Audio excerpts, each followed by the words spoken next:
In our third 3:30, we got South Carolina, who's 2-4, traveling number 20 Missouri, who's 6-1. Mizzou's favorite was 7.5 on the SEC Network.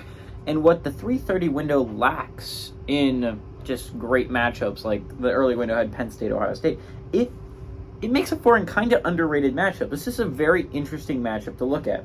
Spencer Rattler so far this year has gone 192, 142, 193. That would have been very crazy if he went 192, 193. He's thrown for 1,724 yards, 11 touchdowns, 4 interceptions. Mario Anderson on the ground has had 64 carries for 328 yards and 2 touchdowns.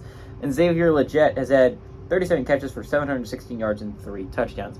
Brady Cook, let him cook, for the Mizzou Tigers has gone 154, 217, thrown for 2,046 yards, 14 touchdowns, 3 interceptions. Cody Schrader has had 114 carries for 648 yards and 7 touchdowns. And Luther Burden III has had 56 catches for 808 yards and 5 touchdowns.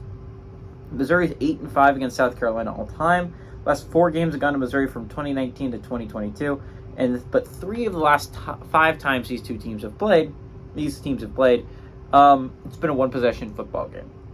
Obviously, Mizzou leads the series 2-1 in that regard, but I think what's really interesting, just looking at it from a purely football fan perspective, is South Carolina's not a bad 2-4 football team. Like, there's some football teams that are 2-4, like, that is an awful football team. Indiana is an example of this, where you look at them, 2 wins, and you're like, that is not a good football team. That is a very, very bad football team. South Carolina is not a bad 2-4. And again, 4 of their losses have come from UNC, Georgia, Florida, and Tennessee. The only one not still in playoff contention is Florida, and Florida's a dang good football team that's close to the top 25, and they gave them all a fight, right?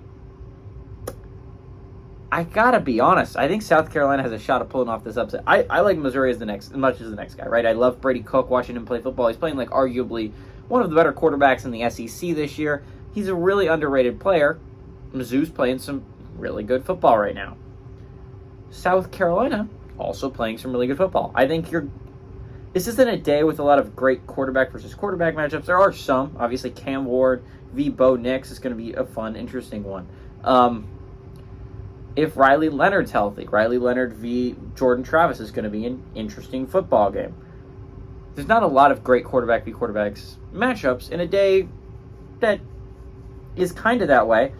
Spencer Rattler versus Brady Cook arguably is the best quarterback v. quarterback matchup of the day. These are 2 of the more underrated quarterbacks in college football. They're both playing really well. South Carolina, despite their 2-4 record, is still a very good football team. And this is going to go one of 2 ways. Either Missouri takes control of this game right off the bat and they just destroy them, or South Carolina hangs in there, and I think they pull off the upset. Give me South Carolina to go on the road, pull off the upset, and eliminate from Missouri from playoff contention. Sorry, Mizzou fans.